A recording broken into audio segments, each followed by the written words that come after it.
Assalamualaikum warahmatullahi wabarakatuh. Kami dari kelompok 1 mata kuliah hadis tematik akan mempresentasikan video kami yang bertemakan dosa dalam perspektif hadis.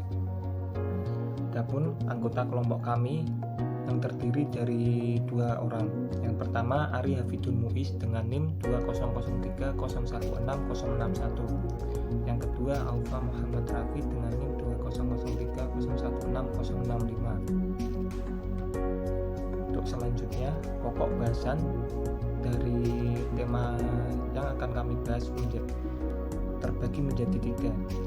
Pokok bahasan pertama pengertian dosa, pokok bahasan kedua asbabul wurud tentang dosa, dan pokok bahasan ketiga penjelasan hadis tentang dosa.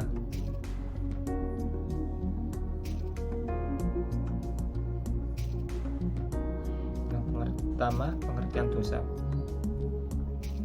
Menurut KBBI, kata dosa mempunyai arti perbuatan yang melanggar hukum Tuhan atau agama. Dalam agama Islam, dosa merupakan perbuatan yang dilakukan seorang mukallaf yang melanggar hukum Allah Subhanahu wa Ta'ala.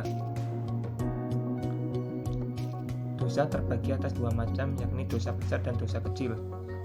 Dosa besar adalah buah dari amal perbuatan yang sangat dilarang keras oleh nas Al-Quran dan hadis Rasulullah, baik bersifat larangan maupun perintah. Sedangkan dosa kecil adalah buah dari amal perbuatan yang tidak begitu dilarang oleh nas-nas Al-Quran dan hadis Rasulullah SAW dan tidak dilakukan berulang-ulang disebut dosa kecil.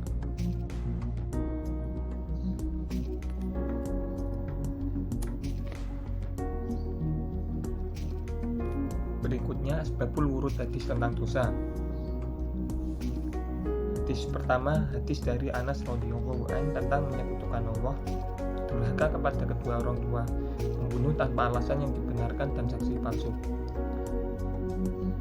An Anas radhiyallahu anhu qala su'ilun nabiyyu sallallahu alaihi wasallam anil kaba'iri qala asyraku billahi wa aqul walidaini wa qatlun nafsi wa syahadatu zur.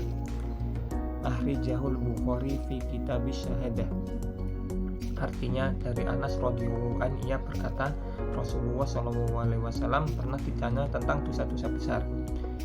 Nabi bersabda, mensyarikatkan Allah, durhaka kepada kedua orang tua, membunuh manusia, dan saksi palsu. Asbabul wurud dari hadis ini yaitu dalam kitab Riyadhus Shalihin dijelaskan bahwa ketika Nabi menjelaskan tentang dosa syirik dan durhaka terhadap kedua orang tua, beliau dalam keadaan bersandar. Namun kemudian beliau duduk untuk menunjukkan betapa pentingnya masalah yang akan dibahasnya, yaitu tentang dosa saksi palsu. Beliau terus mengulang-ulanginya sampai para sahabat berkata, semoga Rasulullah segera diam. Untuk asbabul wurud hadis kedua yaitu hadis dari Abu Hurairah radhiyallahu anhu tentang 7 macam dosa besar. An Abi Hurairah radhiyallahu anhu anin Nabi sallallahu alaihi wasallam qala istanibus sab'al mubiqati qalu ya Rasulullah wa ma kunna qala syirku billahi wa sihru wa qatlun nafsil lati haramallahu illa bil haqq waqlur riba wa aklu malil yatimi wat tawalli yaumaz-zahf wa qadful muhsanatil mu'minatil ghafilah. Akhrijahul Bukhari fi kitabil wasaya. Artinya dari Abu Hurairah radhiyallahu anhu ia berkata, Nabi sallallahu alaihi wasallam bersabda, jauhilah 7 dosa yang dapat membinasakan. Mereka bertanya, apakah itu wahai Rasulullah? Jawabnya, mensyarikatkan Allah, sihir, membunuh jiwa yang diharamkan Allah kecuali yang hak, memakan harta riba, harta anak yatim, melarikan diri dari peperangan, dan menuduh wanita beriman yang mahsanat melakukan zina. Asbabul wurud dari hadis ini yaitu hadis ini beliau ucapkan saat memberikan nasihat ketika haji wada. Maka ada salah seorang bertanya tentang al-kabair, maka Nabi SAW membacakan hadis ini.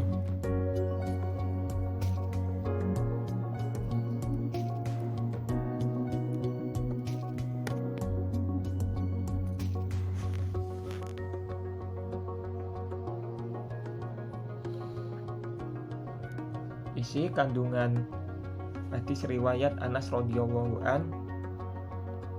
Yang pertama, syirik atau mensekutukan Allah. Syirik ialah menjadikan tuhan-tuhan tandingan selain Allah dan sekaligus menyembahnya. Misalnya menyembah batu, pohon, matahari, dan sebagainya. Syirik di sini adalah syirik besar, bukan syirik kecil seperti riya. Syirik di sini adalah mempersekutukan Allah dengan selainnya, yaitu memuja-muja dan menyembah makhluknya seperti pada batu besar, kayu, matahari, bulan, nabi, dan sebagainya. Layaknya cinta manusia dengan manusia, dari salah satu pasangan akan sakit hati jika pada saat-saat mencintai pasangannya malah selingkuh dengan orang lain. Begitu juga Allah akan murka jika ciptaannya berpaling darinya, karena suatu cinta yang sejati itu hanya untuk pencipta cinta. Dosa kedua dari si kandungan hadis ini yaitu durhaka kepada kedua orang tua. Di antara kemaksiatan terbesar di permukaan bumi ini adalah durhaka kepada kedua orang tua.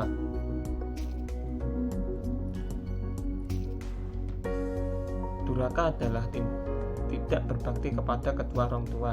Setiap anak wajib berbakti kepada kedua orang tuanya sesuai kemampuannya. Ia wajib menaati mereka selama bukan untuk kemungkaran dan kemaksiatan kepada Allah Subhanahu wa Ta'ala.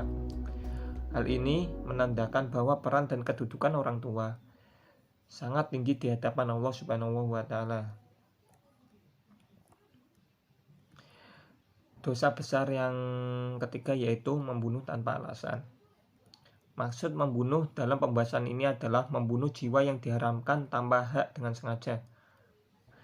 Orang yang berbuat seperti itu akan dimasukkan ke neraka jahanam dan kekal di dalamnya. Allah mengharamkan menumpahkan darah hambanya tanpa legitimasi dan syariatnya. Pelaku pembunuhan sengaja diancamnya dengan neraka jahanam. Hal ini sebagaimana disebutkan di dalam firman-Nya surat An-Nisa ayat 93, yang artinya, dan barang siapa yang membunuh seorang mukmin dengan sengaja, maka balasannya ialah jahanam, kekal ia di dalamnya dan Allah murka kepadanya dan mengutuknya serta menyediakan azab yang besar baginya. Bisa kita simpulkan, membunuh dengan sengaja dengan hasrat, benci, dan dendam itu sangat dilarang Allah Subhanahu wa Ta'ala. Dosa besar berikutnya yaitu kesaksian palsu. Kesaksian palsu adalah orang yang berdusta sewaktu menjadi saksi baik di hadapan sidang pengadilan atau lainnya untuk tujuan tertentu. Termasuk juga dalam hal ini adalah apabila seseorang tidak mau menjadi saksi membela pihak yang terzolimi, padahal ia menyaksikannya. Penyebab orang tidak berkata sejujurnya tentulah dilatar belakangi oleh berbagai motif. Di antaranya adalah karena kedengkian, sifat diskriminatif, atau lainnya. Memberikan kesaksian palsu sama saja dengan menipu. Maka dalam pandangan Islam, tindakan bersaksi palsu ini sangat dikecam Rasulullah SAW sebab perilaku ini merupakan bagian dari dosa besar. Maka apa bisa disebut dosa besar? Karena membuat seorang yang tidak bersalah menjadi bersalah dan yang bersalah menjadi bebas tidak bersalah. Tentu hal seperti ini sangat merugikan orang yang berbuat benar menjadi terzolimi dan teraniaya.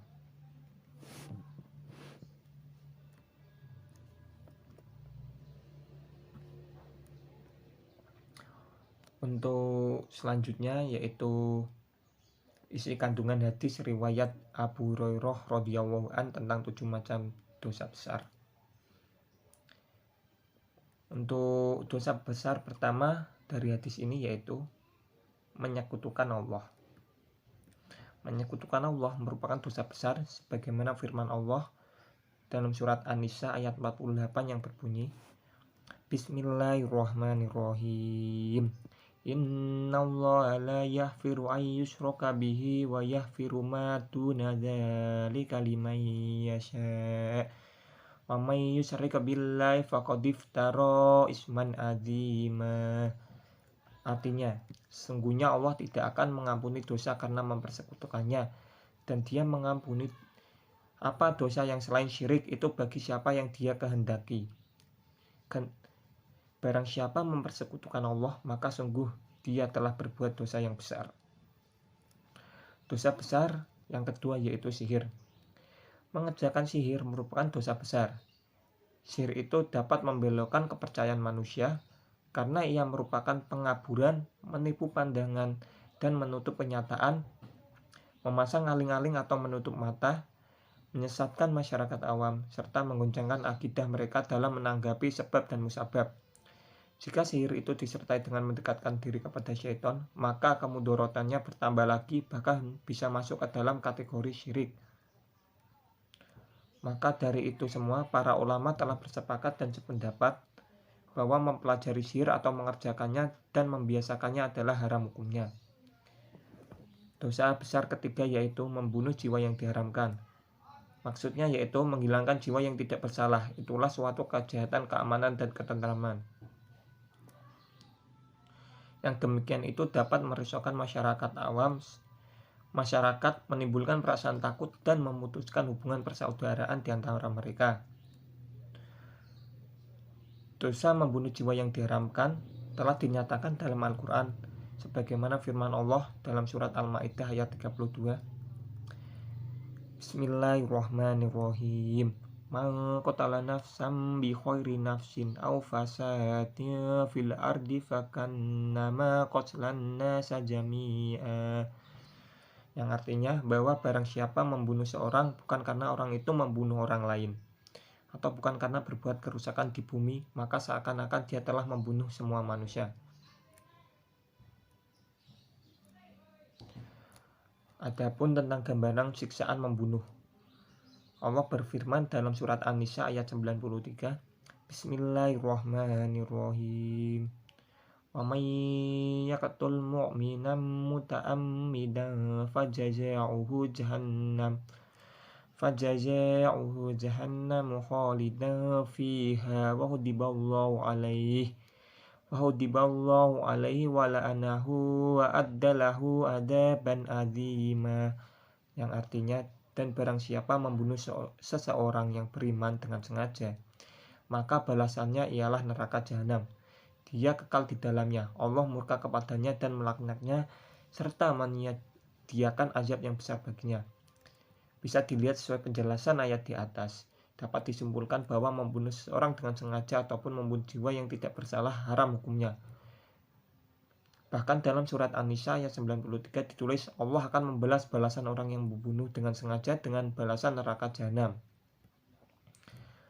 Dosa besar yang keempat yaitu makan harta riba.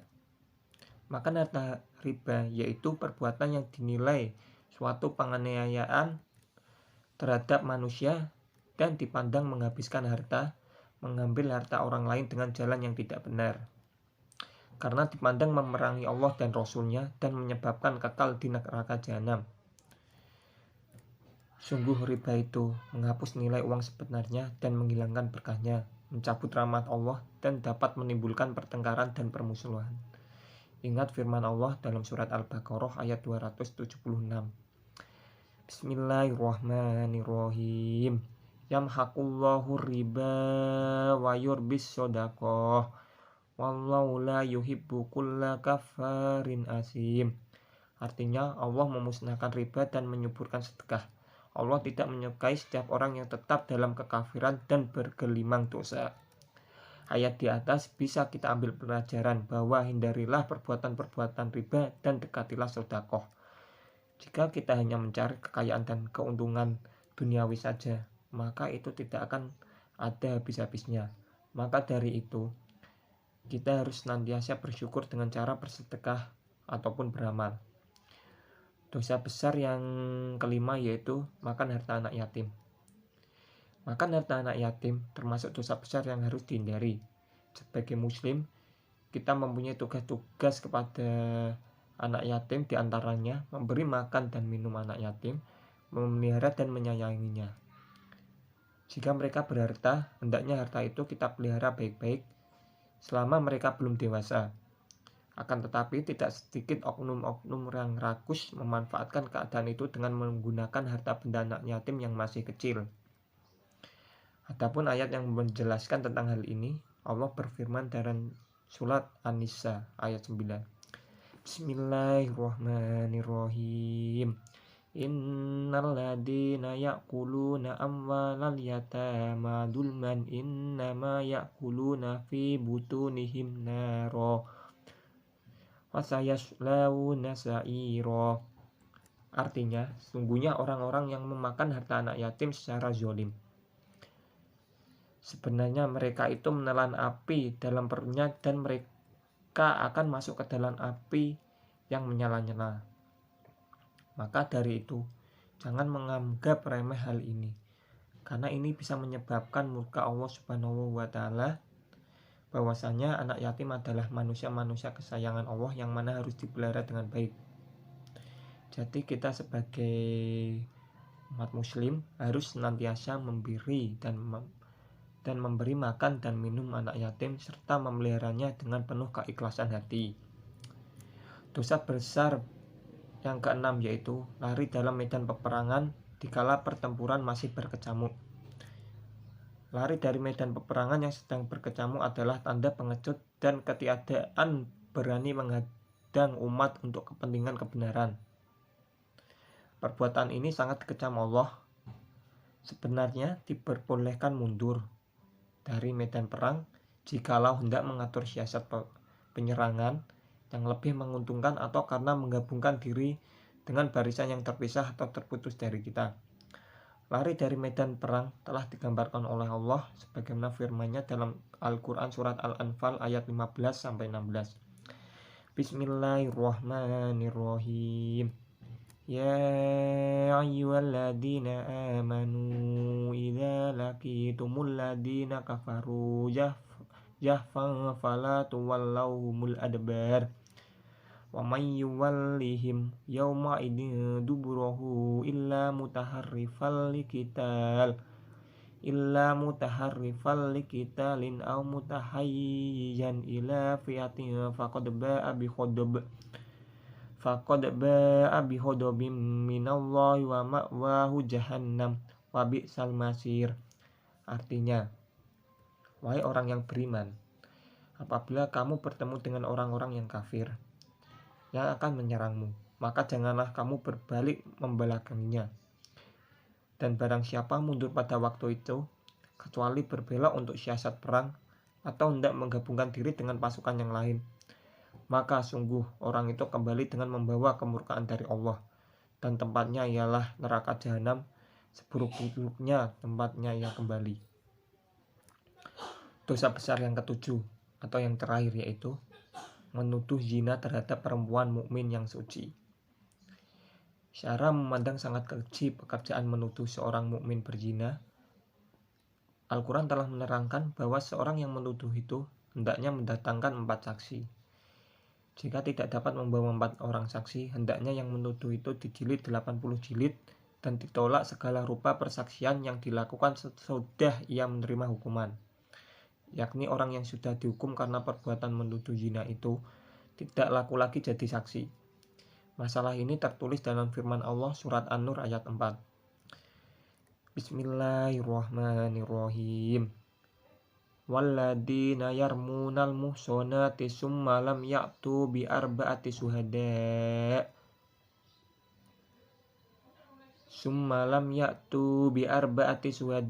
fajliduhum samanina jaldatan wala taqbalu lahum syahadatan abada wa ulaika humul fasiqun. Artinya, dan orang-orang yang menuduh perempuan-perempuan yang baik berzina dan mereka tidak mendatangkan 4 orang saksi, maka deralah mereka 80 kali dan janganlah kamu terima kesaksian mereka untuk selama-lamanya. Mereka itulah orang-orang yang fasik. Nah, ketujuh dosa besar yang terkandung dalam hadis ini adalah pekerjaan yang dianggap dosa yang besar yang harus kita semua hindari. Daripadanya untuk kebahagiaan masyarakatnya, olehnya janganlah Anda kotori diri Anda dengan dosa-dosa yang sangat berbahaya dan merusak ini.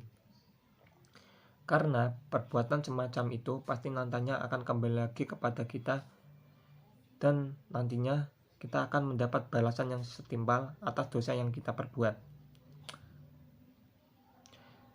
Dan Allah akan sangat murka apabila kita melakukan perbuatan-perbuatan dosa besar tersebut.